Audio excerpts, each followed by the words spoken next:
Hello friends. आज की चर्चा शुरू करते हैं निफ्टी के साथ। निफ्टी 14894.90, 30 पॉइंट की तेजी। और यहाँ पर आपको एक और बात बताऊंगा कि देखिएगा बाजार के अंदर सिंगापुर निफ्टी कैसे कंफ्यूज करता है। सिंगापुर निफ्टी सुबह से ही करीबन 150 पॉइंट की तेजी दिखाता हुआ तैयार था। और जो कल की तेजी थी और जो पिछले 7 दिनों के अंदर तेजी थी, उसके अंदर जितने भी शॉर्ट्स प्लेयर थे जिन्होंने शॉर्ट किया हुआ था, वो सब डरे हुए थे। डरे इसलिए हुए थे कि भाई साहब आज फिर तेजी हो जाएगी, तो आज एक्सपायरी है, सौदे काटने पड़ेंगे। लेकिन देखिएगा बुल्स काफ़ी मजबूत था आज, और उसको ये तो पता था कि आज ऊपर सेलिंग प्रेशर आएगा, कि बियर्स ऊपर से माल ऑफलोड करेगा। और बाद में बियर्स ने करीबन 150 पॉइंट नीचे एक्सपायरी भी करा दी। तो ये तो पक्का था कि ऊपरी लेवल पर सेलिंग थी आज। लेकिन ध्यान रखिएगा कि बुल्स अपना स्कोप कहीं ना कहीं बना के रखता है, क्योंकि बुल्स मार्केट के अंदर ज़्यादा पावरफुल होता है। और उसका रीज़न ये होता है कि बुल्स के पावरफुल होने का, क्योंकि उसके पास बाइंग का स्कोप होता है, यानी कि वो कैश जो है वो एक लिक्विडिटी है जिससे वो शेयर खरीद सकता है।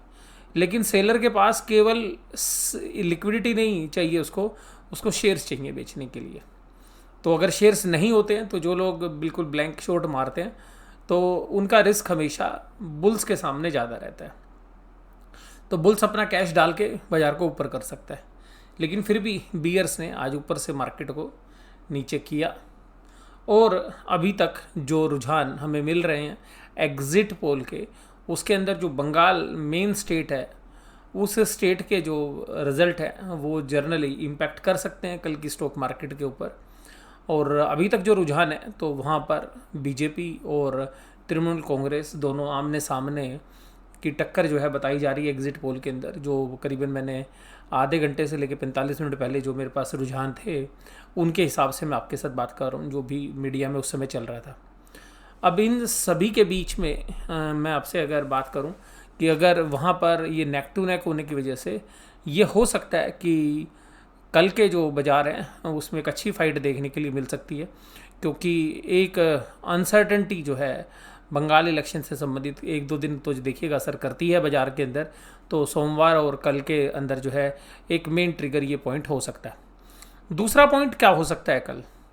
दूसरा पॉइंट हो सकता है कि कल देखिएगा कैबिनेट की मीटिंग बुलाई है नरेंद्र मोदी जी ने, यानी कि प्रधानमंत्री ने जो कैबिनेट की मीटिंग बनाई और वीकेंड के ऊपर बुलाई है। तो वीकेंड जनरली एक ऐसा पीरियड रहा है कोविड के दौरान जहां पर कि state governments generally period and पर या वीकेंड के ऊपर ही जो है लॉकडाउन करना जो है ज़्यादा सही समझती हैं, क्योंकि सैटरडे संडे की छुट्टी मिल जाती है। और फिर अगर 9 दिन का लॉकडाउन भी आपको करना है तो बाकी 7 दिन मिला के में आपको केवल 5 दिन ही जो है पब्लिक हॉलीडे जो है शामिल होते हैं। तो 9 दिन की जो है एक लॉकडाउन वाली स्थिति भी जो है शायद बन सकती है, क्योंकि जिस तरीके से कोविड के केसेस दिन प्रतिदिन बढ़ते जा रहे हैं और जिस तरीके से अस्पतालों के अंदर बेड्स की कमी है, और ना केवल दिल्ली के अंदर बल्कि बाकी शहरों के अंदर भी सेम प्रॉब्लम जो है अराइज होने लगी है अब धीरे धीरे करके। और कोविड के केसेस जिस तरीके से जिस मात्रा में बढ़ रहे हैं, उसकी वजह से जो है स्प्रेड जो है रोकना एक बार शायद जो है ज़रूरी हो सकता है। मुझे ऐसा नहीं लगता कि फुल लॉकडाउन शायद मोदी जी करेंगे, लेकिन कुछ पार्शल अनाउंसमेंट्स जो हैं हो सकती हैं। तो बाज़ार जो है उसकी तरफ भी देखता हुआ कल आपको नज़र आ सकता है। तो ये 2 पॉइंट हैं। तीसरी बात ये है कि बाज़ार ने निचले लेवल से काफ़ी अच्छी तेज़ी ऑलरेडी कर रखी है। तो उन सभी पैरामीटर्स को अगर हम ध्यान रखें, तो उन पैरामीटर्स को ध्यान रखने की वजह से हमें ऐसा लगता है कि बुल्स भी जो है थोड़ा सा कंफर्ट रखेंगे अपनी प्रॉफिट बुकिंग के अंदर, क्योंकि वो अच्छे खासे प्रॉफिट में है। अगर पिछले 8-10 दिन की बात करें तो बैंकिंग और फाइनेंशियल्स के अंदर करीबन 10% से ज़्यादा की तेज़ी हो चुकी है, और स्पेसिफिक स्टॉक्स के अंदर तो 20% की भी हो चुकी है। तो वहाँ पर भी एक प्रॉफिट बुकिंग का जो सेशन है वो शायद देखने के लिए मिल सकता है, क्योंकि जो प्रॉफिट है उनके हाथ में, तो वो चाहेंगे कि एक बार प्रॉफिट को बुक कर लिया जाए और फिर जैसी परिस्थिति हो उस तरीके से चला जाए। तो ये कुछ ट्रिगर पॉइंट है जो कल प्ले कर सकते हैं अभी तक। उसके बाद अगर मैं आगे बढ़ूं तो आज की जो कैंडल है वो गैप डाउन ओपनिंग थी, लेकिन रेड कैंडल इसलिए बनी है क्योंकि जिन प्राइस पर बाजार खुले थे वहाँ पर बाजार अपने आप को रोक नहीं पाया, तो इसलिए रेड कैंडल है। लेकिन फिर भी मैं ये कहूँगा कि काफ़ी अच्छी कैंडल है। दोनों साइड जो है बराबरी का जो है मामला था, क्योंकि अगर आप ऊपर की तरफ देखेंगे तो ऊपर की तरफ भी बाजार बुल्स लेके गए, और अगर नीचे की बात करेंगे तो बियर्स नीचे भी मार्केट लेके आए। तो बुल्स की भी जो है डंडी ऊपर है, बियर की भी डंडी ऊपर है। हालांकि बस बियर्स के फेवर में ये बात जा रही है कि उन्होंने ओपनिंग प्राइस से नीचे बाजार को बंद कर दिया। हालांकि बाजार पॉजिटिव बंद हुआ है, लेकिन बस फिर भी रेड कैंडल इसलिए बनी है कि ओपनिंग प्राइस से नीचे बाजार बंद हुए हैं। अब देखिएगा यहाँ पर आज किसका था दबदबा। देखिएगा बजाज ग्रुप के अंदर बजाज फाइनेंशियल और बजाज फिनसर्व दोनों आज फिर लीड करते हुए नजर आए।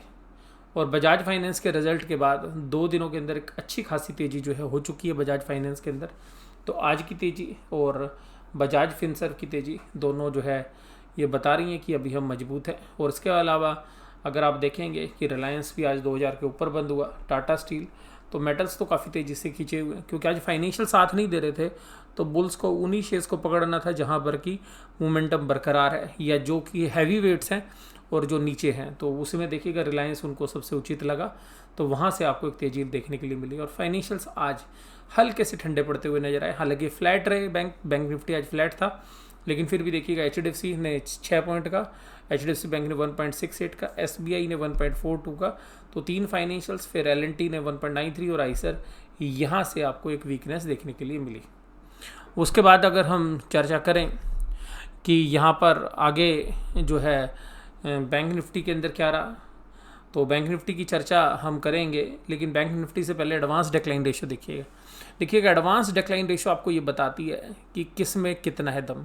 तो ब्रोडर मार्केट में जो दम था वो आज सुबह बुल्स के अंदर था। तो बुल्स देखिएगा सुबह खुलते के साथ एडवांस के नंबर्स ही थे, और घटने वाले तो बहुत ही मामूली से शेयर्स थे। लेकिन आधे 1 घंटे के अंदर ही बुल्स को जो है पटकनी देने का काम बियर्स ने किया, और जैसे ही बियर्स ने पटकनी देने की कोशिश की उसी समय ये रेशो बराबरी पर आ गई।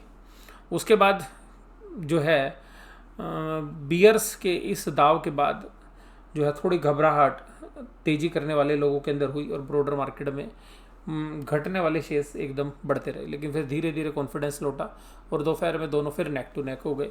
करीबन 1:30-2 बजे के बाद जो है दोनों बराबरी पर थे। लेकिन शाम होते होते ये गैप फिर बढ़ता रहा, और जो लोग प्रॉफिट में थे वो थोड़ा प्रॉफिट बुक करते हुए नजर आए, और जिसकी वजह से बढ़ने वाले शेयर्स कम हो गए और घटने वाले शेयर्स बढ़ गए। तो इस तरीके से पूरा आज का घटनाक्रम रहा। तो इसके बाद हम बात करेंगे FIIs के डेटा की। तो FIIs के डेटा से पहले हम बैंक निफ्टी की बात कर लेते हैं।